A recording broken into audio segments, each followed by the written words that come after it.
Hello, everybody. This is Meg Riley. We're here for another round with the VUU. We'll start by having our regulars introduce themselves, and then we will move along to our special guests today.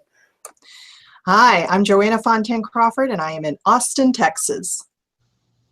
Good morning, everyone. I'm Michael Tino. I'm here in Peekskill, New York. It's good to be back. Hello, I am DJ Terri B, coming live from St. Paul, Minnesota. We are live on the VUU. And I'm going to hide behind the chalice now. Bye. And I'm actually in Bismarck, North Dakota today. I've been here this week.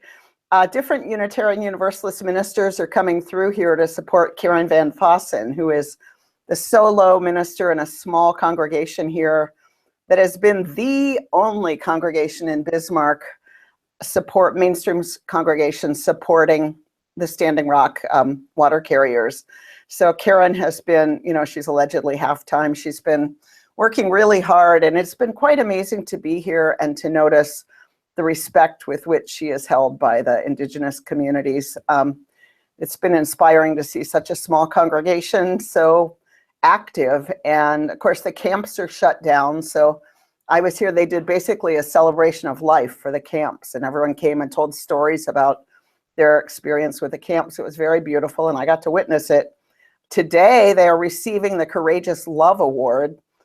President Peter Morales is going to Skype in at some point and award them with this for their good work. So that's a nice, fun thing to be here for that as well.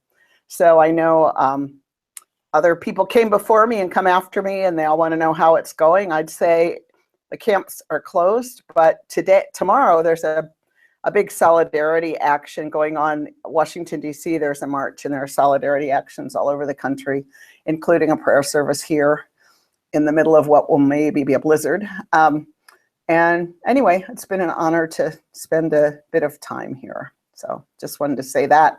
Also wanted to mention that Black Lives of VUU is having their convening beginning today, right, in New Orleans. I'm seeing all these people getting harassed by TSA on Facebook, writing about it. There seems to be an unleashing of racism by TSA that surpasses even how they've always been. Good luck for all the travelers. May it go as smoothly as possible, and we'll all be really excited to hear about what comes out of that. I wanted to mention that CLF and Black Lives of VUU will be live streaming their presidential debate. And Terry's going to tell me when that is, because I don't actually know, but it's coming up. And clearly, when I say CLF, I do not mean me. I mean good old Lori Stone-Sertosky, who is helping them with that. So at some point, I will know that, and I'll be able to tell you that. So that's what's going on in general. We wanted to talk today about a topic that generates a lot of interest in all the Unitarian Universalist congregations, particularly the ones in transition, and that is the ministerial search season. So we have with us Reverend Keith Kron, who is director of, I hope I get this right, Ministerial Transitions. Is that right? Can he hear me at all? Keith, are you there? He just froze. He just froze. I will tell you that Keith has tried several rooms at the UUA headquarters in Boston, and we thought we had it. So he'll be back, and that's what he'll talk about, is ministerial transitions. I know that a lot of search committees are interested in this, as well as ministers who are and are not in search. Joanna, I think you did this the most recently of any of us. Yes, it was three years ago, right at this time, where I talk about being Schrodinger's minister, because you go and you do the pre-candidating, and then you have a whole bunch of time just to wait, and you and the search committee can't be in any communication during that time. And so you're both kind of, in your head, you're kind of living both the reality of I become a minister for a particular church, or I don't. And for those who are really in the search process right now, they may be doing this with multiple churches. They may have, you know, they're going out and meeting search committees and trying to figure out what is going to be a good fit between both the minister and the church and your family. You know, you have to look at that. And you know, this new town that I'm moving to, how would this work for my spouse, for my children, sometimes for elderly parents? You know, some people move family members with them. So it's a crazy time. Keith, I saw you move for a minute there. Are you live again? Are you with us? I am now live again. Everyone froze for a minute, and then everyone unfroze. But I heard most of what Joanna was talking about. So yeah, we all just pretended to freeze. It was like freeze tag, only on other view. So we were just kind of faking you out there to see if you'd notice. So how is search this year? Like, last year I think ministers were pre-candidating in many churches, and there was a run on ministers. What's it like this year? Yep. Well, let me talk about that for a moment, just simply because it's what I've learned in 7 years of being the transitions director is that no two search cycles are ever alike. Every year is completely different. Every year has its own nuance, own set of particulars. This year we have 47 congregations looking for full-time ministry, and at the moment we've had 89 ministers in the search process that year. 47 is about average, a little below. 89 is below where we had been for most of the 7 years. So this year it looks like there are a lot of ministers looking at the same places, a lot of congregations looking at the same ministers. This weekend coming up is the 6th weekend out of the 8 pre-candidating weekends that will happen. On Thursday, March 30th is when the offers will officially be made.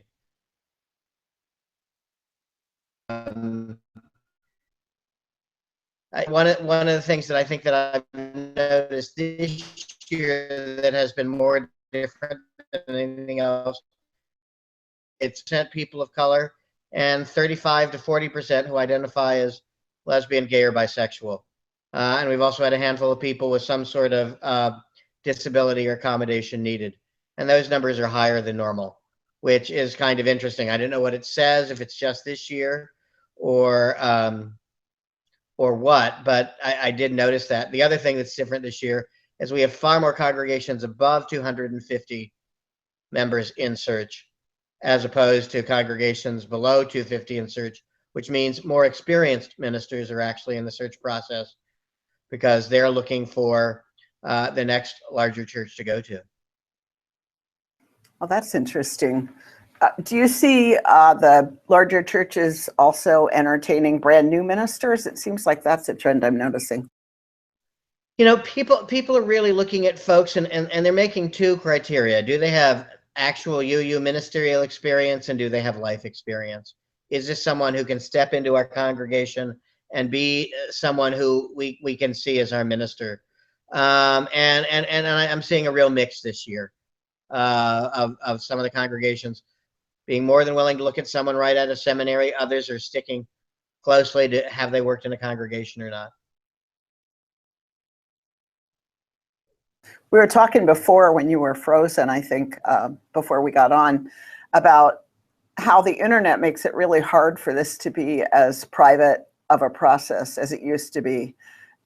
People can easily tell what visiting ministers are where and stuff like that. Are you talking to people about privacy and boundaries in different ways? We talk about that all the time. It's interesting because in some ways I feel like I have to talk to the ministers as much as I do the search committees. The search committees pretty much are sort of dealing with their own anxiety with each other, whereas ministers in search often have no one to turn their anxiety to.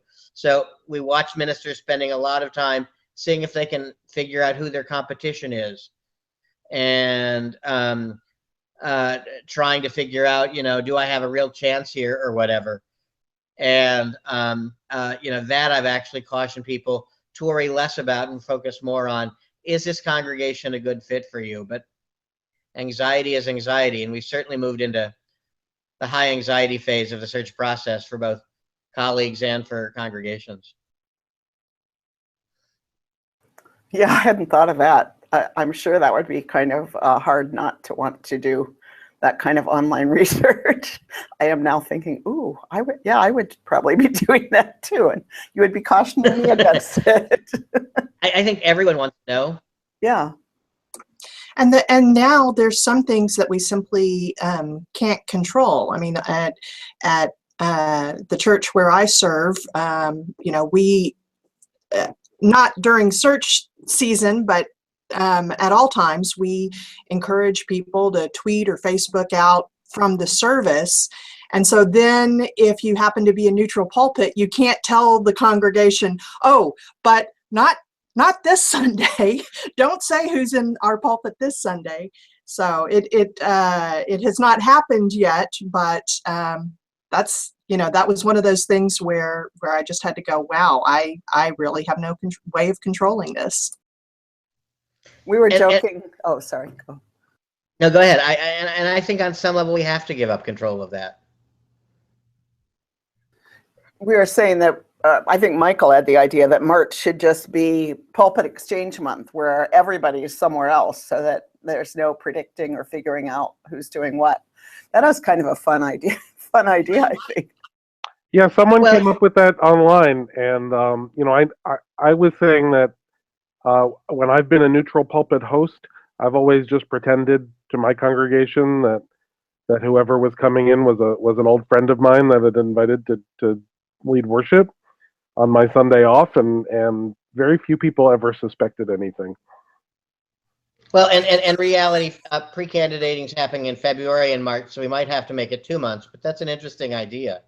I mean, and it's also just a good one, because I think our congregations really do benefit by visiting clergy, hearing another message, and even if you're not hosting a pre-candidating weekend, having someone come in and say something to you that's a little different, some people will hear it that they might not hear from someone else. Plus, clergy who are a little bit fatigued in February from the weather, at least where I live, could pull out something they've done before.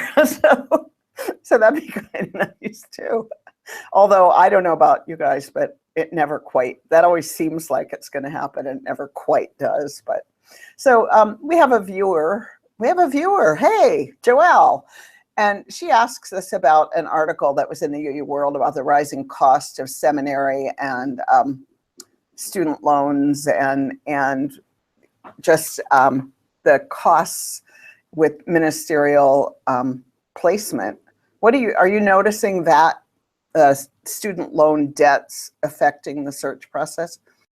Well, I notice a lot of ministers are concerned now, particularly those that leave seminary, about, am I going to be able to afford to live somewhere if I'm having to make a certain amount of a student loan debt payment? What we have to do some educating about is not only about what is the congregation offering, but how much does it cost to live in a particular place? Because some places, while it looks like they're not paying as much as some other place, actually your money goes further. I mean, I had several years ago, and everything shall remain nameless, but I had one person comparing a place in the Midwest with Boston and saying to me, I can make $10,000 more in the Boston area than I can in the Midwest. And it's like, yeah, your money's going to go so much farther in the Midwest where you're looking at, as opposed to Boston. We've had a couple of congregations offer some congregational ability to help the student minister now repay their loan by adding additional funds, which is a great incentive. It's a lovely idea. Everyone should remember, as Richard Nugent says to me all the time, it's still taxable. It's not just a gift. It still counts as a tax, but it's still a nice incentive that really has helped some congregations attract more people. That's a cool idea. That Teach for America, after you've been 2 years, they pay X amount. That would be a cool, not for the congregations, that would be a cool, like, denominational program to have, wouldn't it? Like, anyway. Dream on, dream on. Everything costs money. I'll just say another viewer said, and it is the spouse of a minister, Mark Gibbons, who says, I'm all for pulpit exchanges, perhaps thinking about what I said about February being a nice time to pull out something you've done before as a minister. But also it is fun to hear different people come through. I know that some congregations do a lot of pulpit exchanges and some almost never do. So it is more unusual when they do it. Joanna? Go ahead, Keith. I just have something to add about that, because I was having a conversation with a regional staff person this morning, and there is something about a congregation being more greatly connected with the wider denomination that actually makes them more attractive in search. The congregations that don't do the pulpit exchanges, that don't have people who go to General Assembly, who don't go to their regional gatherings or cluster gatherings, actually are less attractive in search than those that are better connected. So Keith, I don't know if you've noticed this, but nationally, the world has really changed since November. Are you seeing this? Is this affecting the search process at all in terms of, I guess, where people are looking to go, but also churches with what they're looking for? You know, are churches looking for someone who's going to have more of a prophetic voice? Has that become more of a priority? You know, I think actually both things are true. I've talked to ministers who have told me, I really want to go someplace that really needs Unitarian Universalism, and a place where they feel like they can make a difference. And so that has been an interesting thing. And I really feel the shift, as you were correctly pointing out, Joanna, in our congregations. The priorities have begun to shift almost immediately. And I've noticed congregations far more interested in social justice, how they can make a difference in their community, what can they do, and that has captured people's attention far more than it has in any previous year of search. The other thing that's kind of exciting, you know, moving away from, I mean, we've all seen the church profiles where it's basically, we want you to come here and take care of us and don't even look outside the windows. Well, and you know, I've seen so much less of that this year, and I've seen so much of a greater focus on, you know, we have to do something. It is now our time. Church attendance is up in most of our congregations as a result.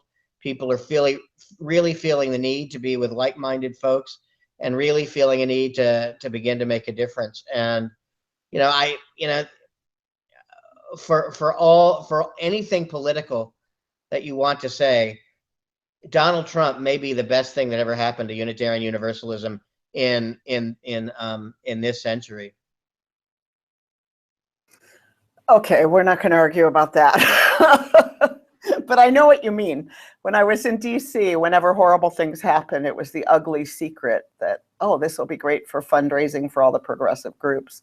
Right. But whether I would call that the best thing. But anyway, we won't go there. So, but I think more missional is what you're saying. Because I will say, I'll never forget when I was in search, the congregation that literally said, we want someone who can come here and party with us. We just like to have good parties. And I thought, I am so not the right person to be with you guys, you know, like, so I hope they got somebody who likes good parties. Actually, they got somebody great. And I hope she's transforming their next search years and years from now when she leaves. But yeah, I was stunned that they just put that in writing, put that out there. So, So I wondered about Joanna's other part of it. There are ministers saying, I want to go where we're really needed. Are there also ministers saying, I would be endangered if I went there. I need to go to a blue state. Are you hearing that kind of stuff? You know, I actually haven't, which I take as a really good thing. I think that, you know, we see people who are very committed to wanting to make the world a better place and figuring out where they can do that, and looking at the congregations in search this year. And while we do have a lot of congregations in more conservative states, most of our congregations are in cities. So the cities themselves are actually generally more liberal than than some of the rural places. So I think that that sort of, you know, provides a bit of a safety net for folks, and knowing that you may be looking at a particular state that's conservative, but at least you have an urban environment that makes it a little less scary. Michael? Oh, you turned your mic off before. Oh, I was just going to add that, you know, you were talking about the congregation that wanted to party with their minister. I remember, and now this is 10 years ago, the last time I was actively in search, looking at congregations that said that the worst mistake their minister could make was talking about political issues from the pulpit. And I remember, you know, not clicking on clicking no on those pretty quickly. But I hope that that's part of the change too, is that we realize that being involved in politics, for whatever, you know, however you define that, being involved in the public sphere is something we're called to do. And if congregations are realizing that more and more, that can't be a bad thing either. And it is, and I actually see our congregations, you know, really beginning to make connections here and beginning to think that, you know, part of our mission is really about keeping some people alive, because some of our more marginal and disenfranchised people in their cities really are in danger of losing their lives, and it's hard not to notice that if you're paying attention to the world. Keith, people talk all the time about the importance of a good fit. Do you have any light to shed on what makes a good fit? The first thing that immediately came to mind is self-awareness, both on the part of the congregation and the minister. The congregation who is able to say, you know what, these are our pluses, these are our challenges, this is what we know we need to work on, and have that actually be right. And the minister who goes, this is what I do well, this is what I don't do well, this is what excites me, this is what bores me, and then to find a mutual match there. Those are the places where we see the best fits. I get a little worried in this changing world about people who are so limited geographically for one reason or another, and often good, that they look at places that aren't good fits just because the geography matters more to them. Well, I wonder, Keith, if you might talk a little bit about how you help congregations deal with the possibility that they might not find someone who's a good fit. Because I know that come March 30th, there'll be some congregations that haven't found someone, and there'll be some ministers who haven't found someone. And I know, at least from my experience here, this congregation had a search that did not turn up anyone, and it at that point, now we're talking 15, 16 years ago, was a great disappointment to the congregation, and they had to work through what that meant. So I know that you do intentional work around that, and I'd love for you to talk about it. Sure. Every year that I've been in the transitions office, at least 6 congregations have not found a minister in the first round. They're free to enter a second round, which is an abbreviated search, which starts a week and a half after the March 30th date. This year, I think it's April 10th. And ministers who were who hadn't put their names in for that congregation before now can. One of the changes last year that we hadn't seen before, and I don't know if it's going to continue, is that unlike previous years, last year we had 20 new ministers who hadn't been in the first round of search decide to enter into the second round of search. So when the 16 congregations didn't find someone last year, I was worried, oh, this is going to be a huge carryover, but it turned out only 3 carried over. So we'll see how many new ministers enter a second round of search, or how many new clicks a congregation gets that it hasn't happened before. I mean, the real danger in the congregation is to call not finding someone a failed search, and it's absolutely not a failed search. A failed search is when you bring someone in to candidate and the congregation votes them down, where you are far better off as a congregation and a minister finding a place that feels right and waiting another year than going to some place that does not feel good. And so you know, we had one congregation last year said, you know, we see one minister in our pre-candidate who we think would be a good fit here, and if we don't find that one person, we will just simply go into next year's search cycle, which they did. And this year they're having great success. For every congregation I know who didn't find someone that first year, they did find someone the second. And what's interesting is so many of the congregations then tell the story, we needed that extra year, but we didn't know it until we actually went through it. And, you know, in some cases, it's just been bad luck.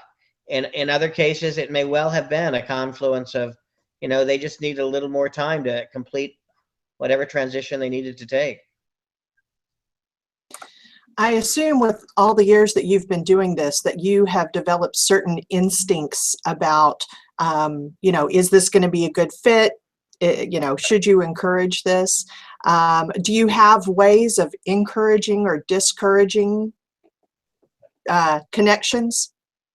Well, you know, here's where I think, one, making sure that people are actually in conversation with regional staff is really useful. It's one of the places where, you know, I think the minister who goes and gets a variety of different stories about the congregation, in addition to the story the congregation tells about itself, you know, is a really good example, because every person, you know, it's sort of like this, the great story of the 7 blind people and the elephant, describing the different parts of the elephant. Everyone sees the elephant a little bit differently. And so the more pieces of the puzzle that you actually have to put together, the more likely you're able to see, this is the kind of work I really want to do. I mean, and some of it is about reminding the congregation that ministers actually like to do ministry. And it's like, you're much better being very transparent and saying, this is not something we've done well, this is somewhere we need help, than it is to only put your best foot forward. So the congregations that are more self-disclosing, more balanced, more able to say, this is what we do well, and the ones we don't, those are generally the congregations that are more attractive and do better in the search process, and more desirable by ministers. Because someone goes, oh, they have had a hard time figuring out how to do stewardship. I love doing fundraising sermons. I love talking about fundraising. And so you're more likely to find a better match. It's the congregation who says we've got it that actually is in bigger trouble.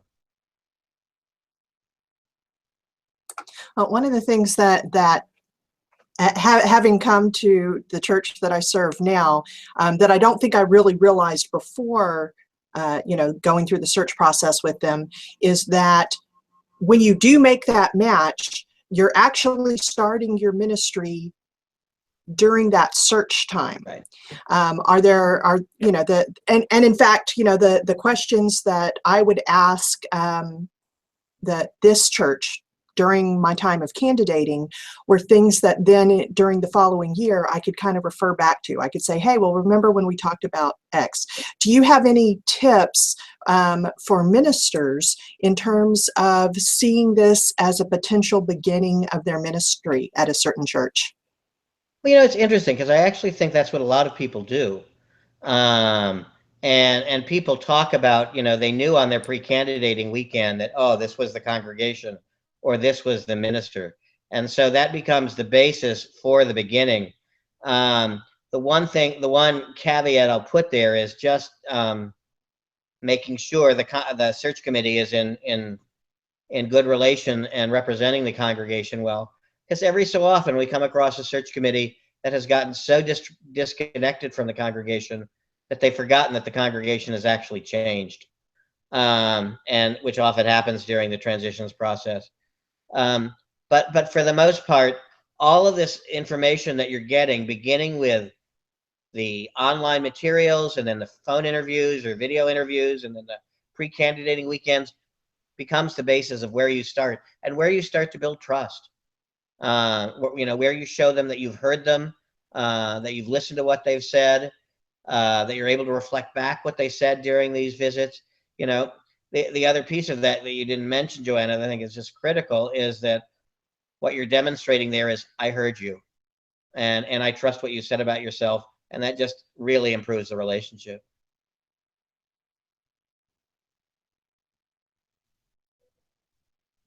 I wonder when Joanna's question about your intuition, Keith, because you are a really intuitive person, isn't there also sort of like a vibrational level? You know, like they say fireflies vibrate at different lateral places to find each other. And it seems to me watching, you know, I've been in search only once, and I've watched a lot of other people in congregations in search. Like some congregations really want somebody who's super personal and sharing, and other congregations, like a reserved minister and a reserved congregation, are a better fit, but maybe not. Yeah, I mean, I just like, do you kind of have your ideas, you know, quietly behind the scenes, and do they generally prove out, or do you just try to keep your own hunches out of it altogether? Well, you know, I'm generally actually pretty good at predicting who a congregation is going to pre-candidate, particularly if it's a larger congregation. And I'm often not surprised by who a congregation picks. On the other hand, there are always surprises. A lot of the new ministers are people who I don't know as well as the people who've been in ministry. So I have no idea how they come across other than either from an initial phone or video call. But I do think there's a lot of that going on. I think Malcolm Gladwell's blink phenomena of how we make decisions often in the first few seconds of meeting someone, I see that play out in the search process. And you know, I spend a lot of time coaching ministers, for example, to present their materials in a way that they will be easily remembered to congregations. You know, I was reviewing one colleague's information, and I said, the most interesting thing you said in your record sheet was on your last page. Get that first, and you know, and give your list of degrees last. Yeah, I would think technology would really be changing the way that this happens, not just that people's packets are online now and congregations' packets, but also I did phone interviews. You know, now it's all, I assume, video chat, right, that people are using. Hopefully not this platform, but hopefully Zoom, or one that works well and you can actually see everybody and stuff. Most congregations like, have Zoom. I've seen that. Yeah. And most ministers are moving toward having an introductory video of themselves in their search materials, which you know I think is a really good way for someone to get that first impression. And video sermons, I would guess, are much more common than written ones, or in addition? What I see is a combination. People will provide a couple of video sermons, maybe a couple of audio files, and then some written materials. So, because, you know, producing 6 or 7 videos, particularly if you're a new minister, is rather complicated for search, but having a couple there so that people can experience that is really useful. So what about your internet footprint? Because, you know, I would assume that search committee members are also Googling candidates. Thanks to the CLF, I had a very big footprint, but evidently it worked. Has that been an issue for candidates? You know, it hasn't. Most people, you know, we tell ministers you're going to be Googled. Expect all that. This is a good time for you to Google yourself and see what's there, and see what people are going to find. And you know, one of the things that I think it does, in some ways, I think it's actually become a bit of a plus, is that it forces both congregations and ministers to just be more self-revealing. I mean, you would rather have people find out stuff from you yourself first than having them find out about something from like the internet or some other source. I was reading this morning, sorry, this is a total tangent, but this Arizona candidate for governor, did you guys read this? And he has like, I have sex with multiple people. He's decided to be super transparent about his sex life. And it was like, people don't trust politicians because they lie. And then the interviewer said, did you do this because anybody who Googled you would find this, basically, or that you really want to be that transparent? And he more or less answered both. I mean, but it was actually refreshing. I mean, just to see some honesty. Not that I'm advocating that for clergy, my God, but hopefully we are being honest about who we are. Here's a list of my Well, sexual partners. I saw that too, actually. And while we hope ministers will be a little bit more discerning about what they do and how they do it. It was different and it was refreshing, and he does now stand out in a way that Yes, he others does. don't. I don't know that people would really want their minister to stand out in that way. Mark Gibbons asked how many congregations are looking for a primary parish minister and how many are looking for associate or assistants, and also what about community ministers? Where do they fit into that? Yeah, there are 46 congregations or 45 congregations are looking for senior or solo ministers. 2 congregations use a search process to find second ministers, which is what I refer assistant and associates. A couple other congregations simply like a couple of congregations are simply posting that they're looking for a second minister and doing this as much on their own as anything else, because it often involves this. So and that's a fairly typical percentage of about 10 to 1 or so every year. Community ministers, any community minister listing we post, but we get so few that they're really only ever a handful. You know, I never think of it. I see these interfaith organizer jobs all the time. We should send those somewhere probably, right? You send them to me, we'll list them under community ministry opportunities. Okay, that's good to know because, yeah, right now, Faith in Public Life, they're hiring an interfaith organizer. It'd be a great job for a minister who wanted to do that in DC. Right. And yeah, all kinds of things. I'll do that. I'll start doing that because I always feel like I should know someone who could do this. And yeah. Keith, are there any things that you would consider to be red flags, either for ministers or for search committees?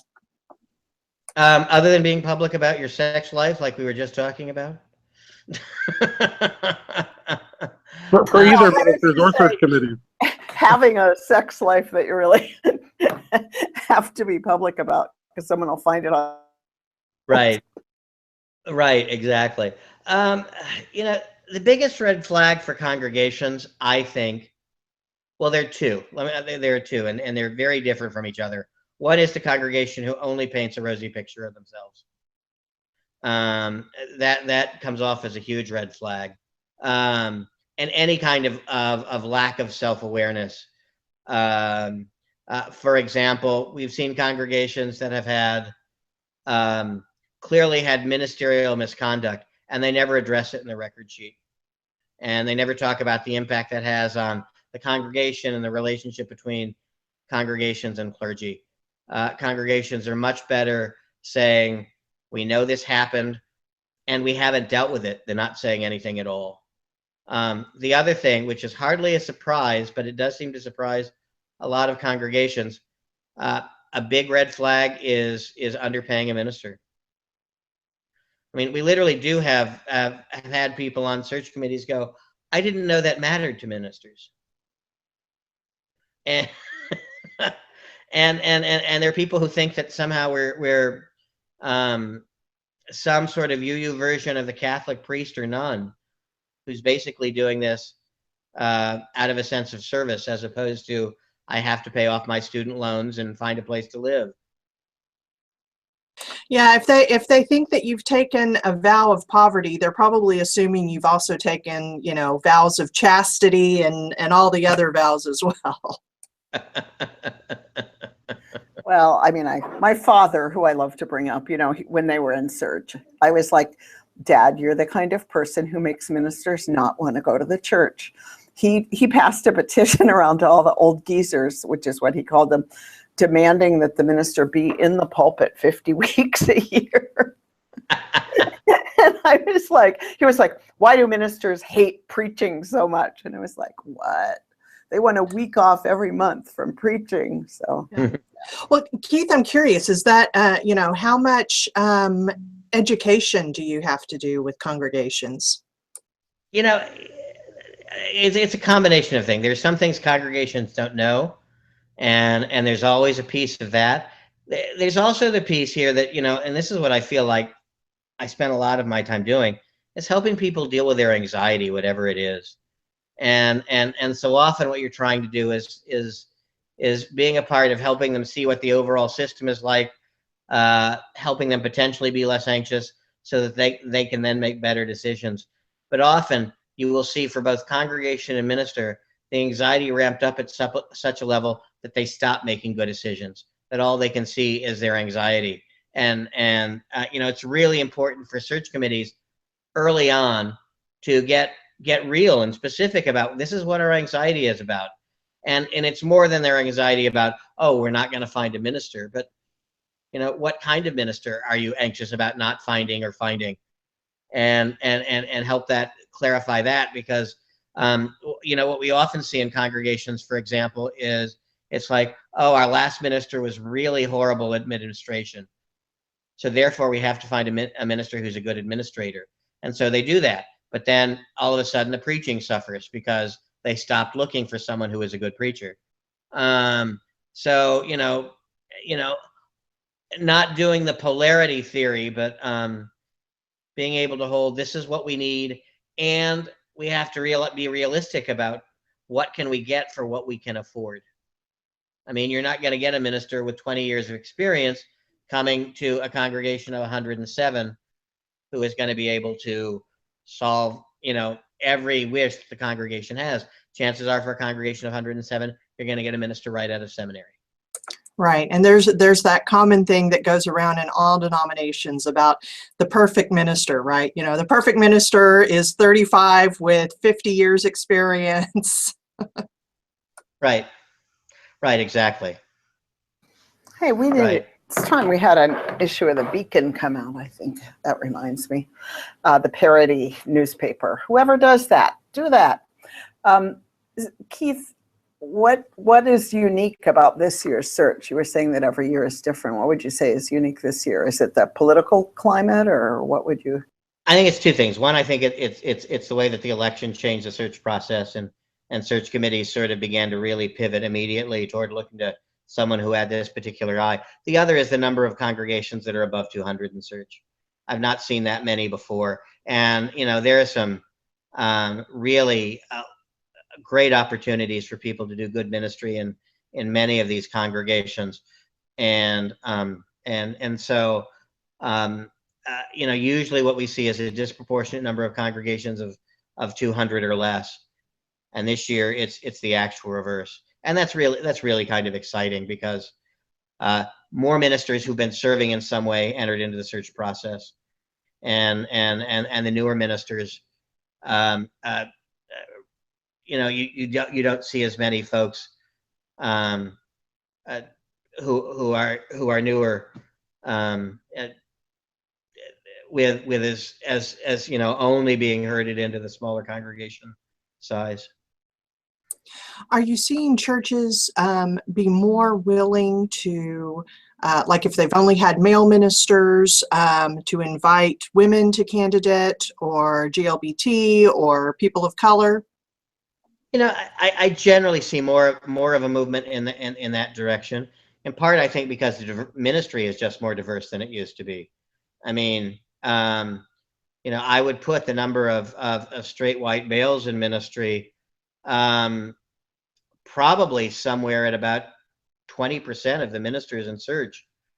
And so, if you're looking at good candidates and you limit yourself to that pool, you're really, you're talking about 10 to 15 ministers. And I also notice, one of the things that I have done, continued since I started this job, is continued the Beyond Categorical Thinking workshop, is there is more of an openness. There is less mystery about some things. Congregations are less confused about what transgender means than they used to be. It's not to say they don't have a significant learning curve, but it's not the outright fear and rejection that I used to see from a few years ago. Ministers who live with some sort of mental health issue, the congregations now are a little bit more concerned about whether or not they are able to manage it over the fact that they actually have it. Very few congregations pay attention to gender in the same way, except for the congregations that are looking for second ministers, and then almost invariably They want a balance. You know, we have a man, we should have a woman. We have a woman, we should have a man. And that's the immediate place they go, even though that may not be the best place for them. But I've definitely seen greater inroads in all of this. And I also think that's one of the places where the election was positive. I mean, I do think there is a little bit more of a mentality of we're all in this together. And we can see the harm that this is doing to women, to GBLT folks, to people of color. And so it's sort of like, you know, where can we make a difference? What I've heard anecdotally over the years, and I wonder if you've, is that people of color get a lot of pre-candidating gigs, but then aren't the candidate.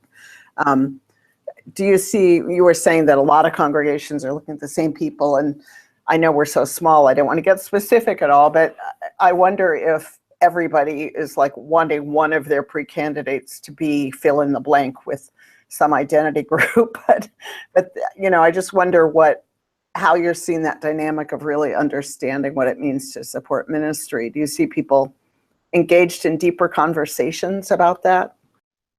You know, I think there's progress. I still think we have a long way to go. But you know, I watch one congregation look at a minister of color kind of going, you know what, there are things this person does that the other people we've looked at can't. We're not sure if they're a good match for us, but boy, they bring something to the table that we don't see in the others. So they want to pre-candidate that particular person. You know, I think that's a reasonable thing to do. It's just sort of like no minister, as we were talking about a minute ago, is going to bring everything to the table. And what is it you need for your next ministry, and where can this person make a difference? I mean, I look at last year, and I watched one congregation in Search decide, you know what, we need a minister who's going to take church outside of the walls of this building and be out in the community. And that's where our future is. And I thought that was very forward thinking of this congregation. And they chose a person of color. And so, you know, I don't see huge steps, but I definitely see steps in more positive directions. I mean, you know, the other thing that I think, you know, really has happened, because we have more ministers of color, more people who are out there doing stuff, it is less of a novelty than it used to be. I mean, it, you know, and it's sort of, you know, it's sort of like gay men and lesbians are kind of boring now, because, you know, they've all had that experience. I don't mind being boring. Joanna, did I interrupt you? Yeah. What about ageism? You know, we have quite a few ministers who are starting their career in ministry during a time that most people would consider to be retirement. Are you seeing, you know, search committees that say, well, but this person would only be here for this many years, or anything like that? Here's the way that I look at that, Joanna, because I think it's still an issue, but this is the way I think it's an issue. I think if a congregation has two ministers that they feel fairly balanced about, in terms of this person would be great, that person would be great, they're more likely to pick the one who they think is going to be there longer. Even though I think in general, ministries are going to be shorter in many of our congregations. Now that it may change because the world may change again. But at the moment, you know, that 1950s fantasy of the New England church where the minister stays for 30 years, I think is one pretty much of the past. And what I encourage ministers, all ministers, to do is to talk about how long they see themselves being with the congregations they're putting their names in for. And then talking to congregations about the fact that we hope 4 years is a minimum, 7 to 10 years is a good ministry. And can you see this person being with you for 7 to 10 years? And what about the big issue of change? I know a lot of ministers, and I was one that, you know, you scroll down to the bottom, and, you know, what's the biggest mistake that a minister could make? And if it says, oh, too much change, too fast, for a lot of ministers, that is definitely a red flag. During, you know, with the way that the world has changed this year, are you seeing churches more open to being changed? In some ways, in other ways, not so much. We still have congregations that get very upset about changing the order of service, and they want things in a particular way. On the other hand, I think we're living in an age where change is the new constant, where what is true this year may not be true next year or in 2 years from now, and congregations also realizing, you know what, if we're going to continue, we have to bring in people who are not all 70 and 80-year-olds like ourselves. That we're going to have to provide things differently for the next generation in order to, keep whatever legacy we have going. So I see a turn in that direction. And I also think, depending on the maturity of places, you'll see it happen in some places faster than others. So Keith, I'm hearing you talk a lot about what makes really good, healthy searches is doing the work to be able to be honest with one another about what our shortcomings are, what our strengths are, where we want to go. And I'm wondering if there's anything to be learned from this for the 900-ish congregations that aren't in search. There are 46 that are, so there are 900 plus that aren't.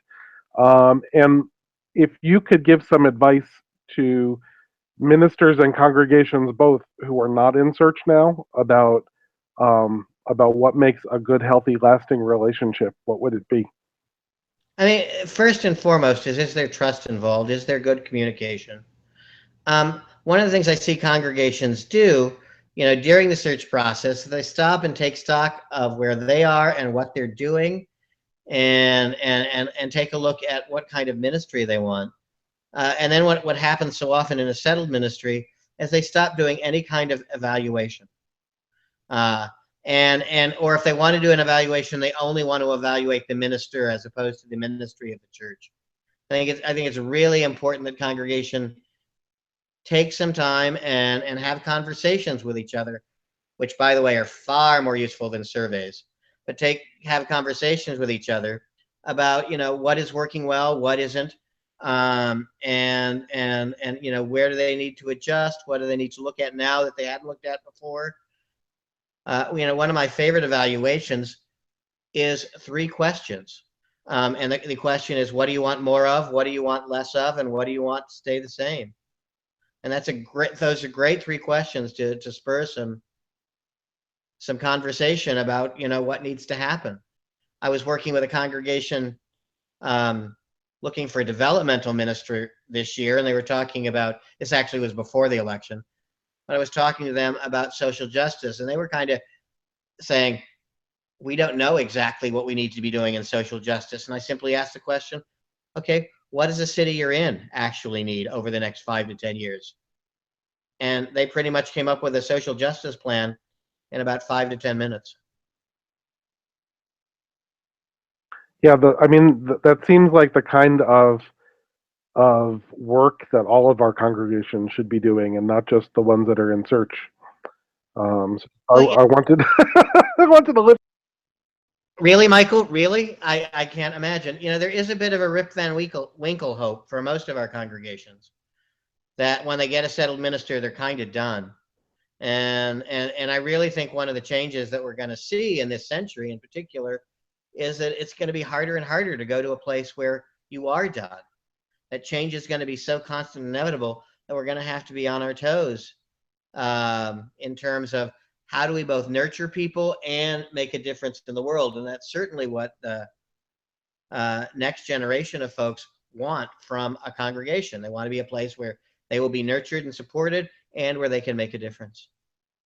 It's heartening to me. I just met with a small group of people yesterday here in Bismarck who wanted to talk to me about Committee on Ministry, and I was like, okay.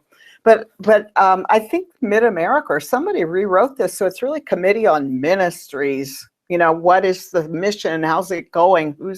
That was just so much more exciting to me than what I thought we were going to talk about, which was how do we evaluate the minister, which is what it Right. comes down to. And I thought that's actually a great way to think about it, because, you know, I was like, and Keith, I was happy to hear you say, I said it all starts with trust. And right now this congregation appears to an outsider to have a lot of it. And whatever you do, start with the fun and the trust and keep that central to the mission, and don't get obsessed with this 20-point document that you have and how you're going to implement it. You know, like, let the board be obsessive if somebody's going to. But anyway, I was excited by that whole notion of Committee on Ministries. Well, you know, I think that's really important to see this as a joint effort. When we talk to congregations about developmental ministry, it's not so much what the developmental minister will do for you, it's what you can do with the help of a developmental minister. And you're talking about the trust is so important, because last year, and I'll do this again, for every minister who was settled, as part of the congratulations note that I sent out to them, I sent them a link to Brene Brown's video on the anatomy of trust, because that seems to determine how quickly things need to happen, and what a person can do as a minister with a particular congregation. We also showed it to all the interim ministers. I mean, it's just critical. Yeah, Well, that's way cool. Thanks for being with us, Keith. We could, you know, we're interested in this stuff. We could go on and on about it, but it's great to get snapshots of the year. I did want to mention that the Black Lives of UU panel discussion with the 3 UUA presidential candidates will be Saturday from 11 to 12:30 Eastern time. So we'll post links for that on the Facebook page for CLF. Blue will also be our guest next week, so we'll be hearing then about how this big convening shapes up. Keith, is there anything you didn't get to say that you wish you had? It's great to be back with you all. It's always fun. Sometime thank we'll you have for you what come. you do. Sometime we'll come and just have you tell stories about people you meet. Okay. Then you'll have a transcript for your book. So thanks a lot to the panelists and to Terri Burnor behind the chalice, and we'll see you next time.